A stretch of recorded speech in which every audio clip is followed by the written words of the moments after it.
The air inside the auction chamber stank of fear and metal. Dozens of species were chained to display posts, their bodies trembling beneath the harsh light of the trading hall. Voices echoed, sharp, guttural, buzzing, languages overlapping in a marketplace of misery.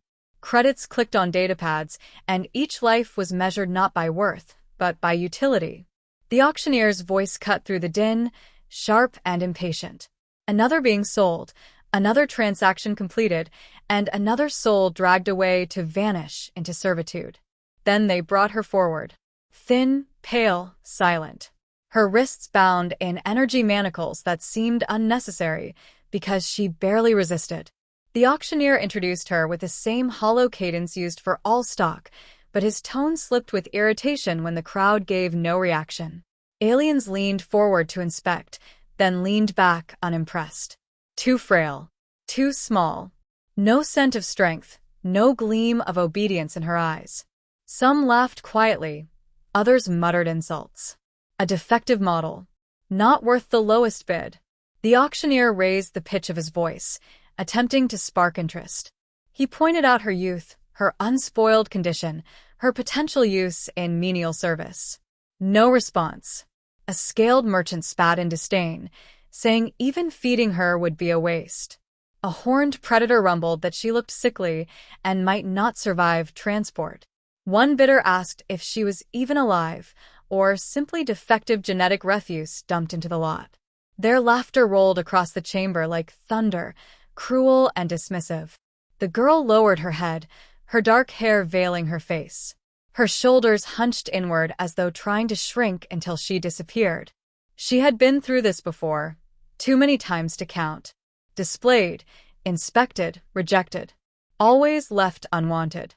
To them, she was worthless. To her, this was the final humiliation. The auctioneer's patience snapped. His voice cracked with anger as he barked for any offer, any bid at all. Silence stretched. Alien eyes flicked elsewhere, already hungering for the next lot. His lips curled back over fanged teeth in frustration. He slammed the data slate against the podium, ready to discard her entirely. Then came a voice. Calm, steady, carrying across the hall without effort. I'll claim her. Heads turned. The crowd stirred, scanning for the source. And there he was. Human. Alone among predators and conquerors, standing near the back of the chamber with his hands clasped loosely behind him. His clothing was plain, his presence unremarkable at first glance, but his voice carried a weight that made the words land like steel. Murmurs rippled instantly. A human, daring to speak in this place. More than that, choosing her. Aliens exchanged incredulous looks, some laughing openly at the absurdity. The auctioneer blinked, stunned, then sneered. You? You want this one? You waste credits on trash. The human's gaze didn't waver. His face betrayed nothing, no mockery, no hesitation. Just quiet certainty. Yes, he said. She's mine. The crowd erupted. Jeers, taunts, mocking laughter. Let the ape take her, someone shouted. He collects garbage like his species collects scars. Another snarled that humans were fools, always pretending at honor and compassion. They expected him to blush, to retreat under ridicule. But he didn't move. His calm expression was almost infuriating in its refusal to break. The auctioneer shrugged. If a fool wanted to waste his credits, so be it. With a theatrical sigh, he tapped his slate and marked the transfer. Claim recorded, he barked. The defective unit belongs to the human. Take her and be gone. Chains were released with a crackle of discharged energy. The girl stumbled, unsteady on her feet, as guards shoved her forward. She glanced up at her new owner, confusion flickering in her eyes. She expected cruelty, a backhand or a sneer. But the human simply nodded, a small gesture that felt strangely respectful. He offered no words, no explanation. Just that simple acknowledgement, an act more foreign to her than the laughter of the crowd. As they walked out, voices followed them. Pathetic choice. You'll regret wasting your claim. Humans never learn their place. Mockery poured like venom, but the human ignored it all. He moved with quiet defiance, guiding her through the hostile crowd as though the insults were dust on the wind. Outside, the city loomed, a fortress of alien power, spires of metal stabbing into a sky heavy with smog. Ships roared overhead, carrying cargo and slaves to distant systems. The girl stumbled again, weak from days without proper sustenance, but the human caught her arm before she fell. She flinched at the touch, expecting pain. Instead, he steadied her gently and released her just as quickly. She stared at him, bewildered. Why? Her voice was hoarse, nearly broken. He didn't answer. Not yet. His eyes scanned the streets, watching for threats, calculating the safest route away from the market. There would be time for words later. For now, action was enough. Still, that single question echoed between them. Why had he spoken when no one else would? Why had he chosen her, the worthless one, the discard? She could not understand it, not yet. But as they disappeared into the crowd, the spark of confusion in her eyes carried something else as well. Something fragile, something dangerous. Hope. And though the alien crowd had laughed, though they dismissed him as a fool, whispers had already begun to spread. A human had claimed the unwanted one. A human had defied them, here in the heart of their power. It was a small act, meaningless to most, yet it carried weight. Because even the smallest act of defiance can grow into something far greater. The auctioneer had spat the word defective like a curse. The bidders had mocked her as worthless. But the human's voice lingered, steady and unshaken. She's mine. Words that marked the beginning of something none of them could foresee. In the silence of her mind, she repeated them again and again. She's mine. Not a chain. Not a command. A choice. And that made all the difference. The walk through the alien city stretched long, filled with silence that weighed heavier than the noise of the market. Her steps were unsteady, but she kept pace, expecting at any moment to be struck down or ordered into service. Yet the command never came. The human moved without cruelty, his eyes always scanning, his posture calm, as though he belonged in a place where every glance wished him dead. She tried to shrink into herself, waiting for the treatment she had always known, but it never arrived. Confusion gnawed at her. When night fell, they stopped at a dim corner of the settlement. The human sat with quiet patience while she lingered on the edge, hesitant to come closer. That was when the first flicker happened. The lantern above them sputtered, dimmed, and then failed entirely, leaving only the faint glow of her eyes in the dark. She turned away, embarrassed, as though her body had betrayed a secret she didn't want revealed. But he noticed, and he filed it away without a word. Later, as they moved through back streets, the phenomenon repeated. A patrol drone glided too close, its scanner beams sweeping toward them. She froze in terror. But as the red light touched her skin, the drone whined, its systems faltering, its circuits sparking before it fell from the sky. She gasped, certain punishment would follow. Instead, the human tilted his head, studied her with something more like interest than fear, and urged her to keep walking. That night she spoke. Her voice cracked, words stumbling as though they had been locked behind walls for years. She told him fragments, how she had been shifted from traitor to traitor, never wanted, never bought. Always displayed, always dismissed. She confessed that she did not understand why she was alive at all, why they had let her live when she was nothing to them. She expected him to laugh, to mock her weakness. Instead, he listened, silent and steady, as though every word mattered. In his silence, she found herself saying more.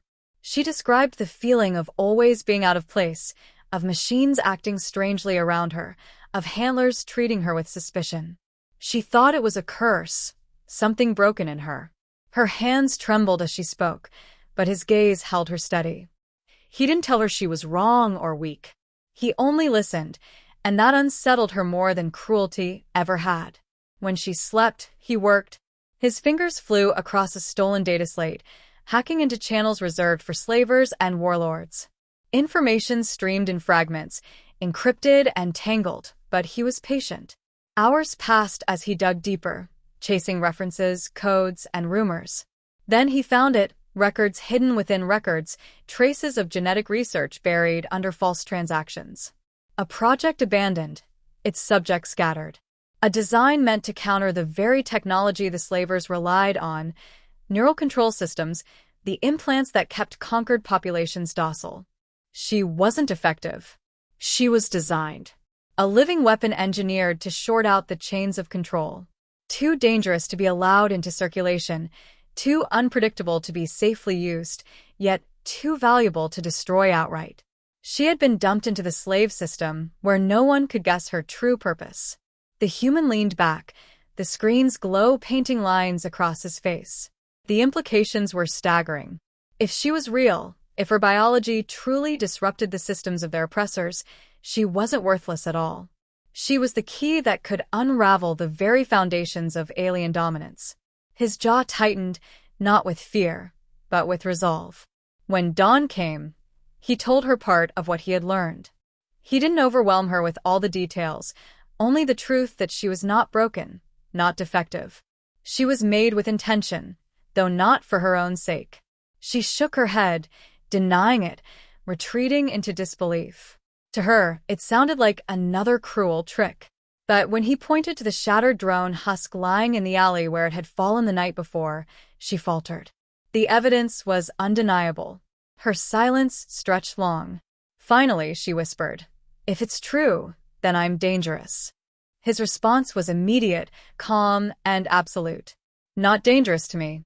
The words struck harder than any command or ridicule she had ever endured. She turned her face away, hiding the wetness that threatened her eyes. Dangerous. Weapon. Curse. Those were the words she expected. Not trust. Not acceptance. He didn't press further. He didn't try to convince her with speeches or promises.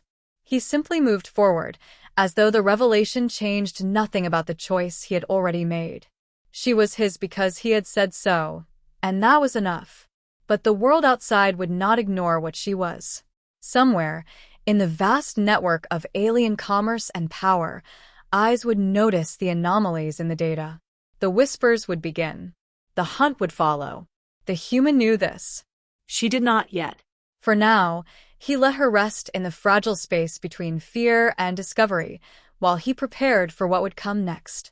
And though she did not understand it yet, something inside her had shifted. For the first time, she was not only unwanted refuse. For the first time, someone had looked at her and seen more than weakness. He had seen possibility.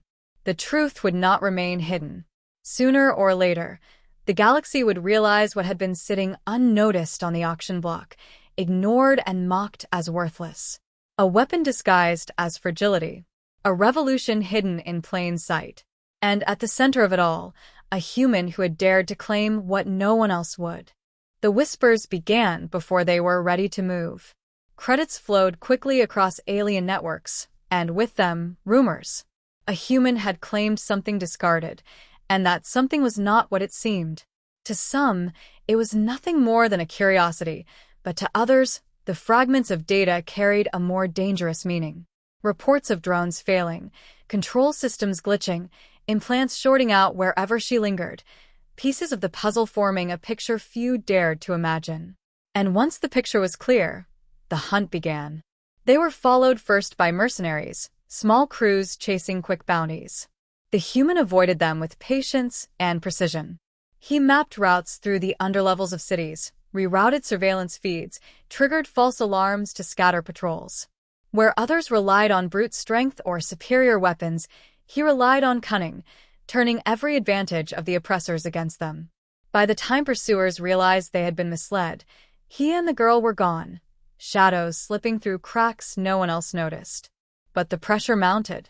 Ships were dispatched, trackers deployed, bribes exchanged for information. The bounty swelled with each passing cycle. To the galaxy, she was no longer worthless. She was priceless. The human knew that every step brought more danger, yet he refused to abandon her. Where she had once walked with her head down, waiting for the strike, now she moved with unease tempered by something new: trust. It was during one escape that the first true sign of her power emerged. Cornered in a narrow docking bay, escape blocked by a swarm of hunter drones, the human braced himself to fight with little more than scavenged weapons and strategy. But before he could move, fear broke loose inside her. A scream tore from her throat, raw and unplanned. The drones convulsed midair, their optics flaring, their engines shrieking before each one dropped lifeless to the floor. Silence followed, broken only by the hiss of cooling metal. She collapsed to her knees, clutching her head, whispering apologies through gasps of breath. She thought she had doomed them both, exposed what she was. But the human knelt beside her, steady hands guiding her up. "You didn't doom us," he said. "You saved us." From that moment, her power was no longer rumor but undeniable fact. More hunters came, more ships pursued, and each encounter pushed her closer to understanding what she carried within her. Lights dimmed when she entered rooms, weapons malfunctioned when raised against her, and the chains meant to bind others fell useless at her feet. She feared it, yet the human never did. To him, it was not curse or flaw. It was the edge they needed. One night, while hidden in the ruins of an old outpost, she asked him the question that had lingered since the auction. "Why did you save me?" His answer was quiet, stripped of pretense. "Because no one else would." Simple words, yet they burned brighter than any promise. She had been dismissed as defective, abandoned as useless. Yet here was one who saw value where others saw none. In that moment, her bond to him shifted from reluctant reliance to something deeper, loyalty born from gratitude, trust forged in the crucible of survival. But loyalty alone could not hold back the tide. The alien factions closed in, determined to recover or destroy what had slipped through their fingers. Armored carriers patrolled the skies, and warlords placed wagers on how long the human could last. They called him reckless, a fool clinging to a doomed cause. But each time they reached for him, he slipped free, striking back with traps set in advance, routes planned to the smallest detail. Every escape was another humiliation, every failure another crack in their certainty of superiority. Still, inevitability loomed. They were cornered at last on the edge of a mining colony, pursued into a cavern where no exit remained. Armed slavers advanced with confidence, convinced their quarry had finally run out of tricks. The girl trembled, fear threatening to undo her. The humans stood tall, calm even as the odds stacked impossibly against them. He didn't tell her to fight, didn't order her to act. He only looked at her, steady and unyielding, and in his eyes she saw something stronger than commands. She saw belief. And belief unlocked what fear had chained. As the slavers raised their weapons, her power surged outward, uncontrolled but devastating. Energy shattered, lights exploded, circuits fried in a wave that spread far beyond the cavern. Ships above plummeted from the sky, control systems across the colony faltered, and every slave implant within range flickered and died. The slavers fell into chaos as their greatest weapon, their ability to command obedience, vanished. For the first time, their victims stood unbound, free in body and in will. The girl gasped, collapsing from the effort, but the human caught her before she struck the ground. Around them, silence gave way to the sound of chains falling, of voices crying out in disbelief and joy. The galaxy had just witnessed what they had feared most, not the strength of alien empires, but the weakness of their reliance on control. And at the center of that revelation stood a girl once deemed worthless, and a human who had refused to let her remain forgotten. The hunters had cornered their prey. Instead, they had awakened their doom. The shock of freedom spread faster than the slavers could respond. Across the colony, implants that had bound thousands now lay dormant, lifeless circuits embedded in living flesh. For the first time in years, voices rose without fear of punishment. Chains clattered to the ground, not by command but by choice. Confusion gripped the oppressors as those they had broken stood tall, eyes blazing with defiance. In the center of it all, the human steadied the girl, his expression calm, his voice low. "They're free because of you." Word traveled swiftly through hidden channels and whispered networks. A living disruption to the control systems existed, and she was no longer rumor, she was real. Enslaved populations stirred. Old resistances, long crushed, began to twitch back to life. The ruling factions understood the danger instantly. If she remained alive, their chains would fail everywhere. If she spread hope, obedience would collapse. Desperation drove them to escalate. They would silence her at any cost. The skies darkened as warships descended, vast silhouettes blotting out the stars. The colony shuddered beneath the thunder of engines. Columns of armored troops marched, their commanders vowing swift annihilation. To them, the freed slaves were insects to be crushed, the human an arrogant nuisance, and the girl nothing more than stolen property that had malfunctioned. They believed overwhelming force would erase the insult. But force cannot erase an idea once it has taken root. The human stood among the newly freed, not as a conqueror, but as one of them. He spoke little, yet his actions carried weight. He armed them with weapons stripped from defeated slavers, taught them how to move together, how to strike not with desperation but with precision. They had no training, no experience, yet they had something stronger, the will to fight for themselves. When the first wave of soldiers advanced, the girl stepped forward, trembling but resolute. The human touched her shoulder, steadying her, and she released the energy that burned inside. Control networks shorted in an instant. Vehicles stalled mid-stride, weapons misfired, targeting systems blinked to darkness. Panic spread among the oppressors as their technological advantage crumbled, reduced to nothing more than metal husks in the dirt. The battle that followed was not one of equals. The aliens still had numbers, size, and brutality on their side. But the freed were no longer shackled by fear. With every strike, every push, they fought not for survival, but for dignity. The human moved at their center, directing with calm precision, his voice a steady anchor in the storm. He did not claim command through dominance. He earned it through trust. At the height of the conflict, the alien commander confronted him. Towering, armored, wielding weapons that could reduce stone to dust, he sneered at the human's defiance. "You risk annihilation for a mistake of flesh," the commander growled. "Give her to us, and perhaps your species will be spared." The human's reply was steady, unshaken. "She is not a mistake. She is the proof you fear. Humanity doesn't bow. We lift others up." The commander roared in fury, but his power meant nothing when his weapons faltered, his soldiers broke ranks, and his control crumbled.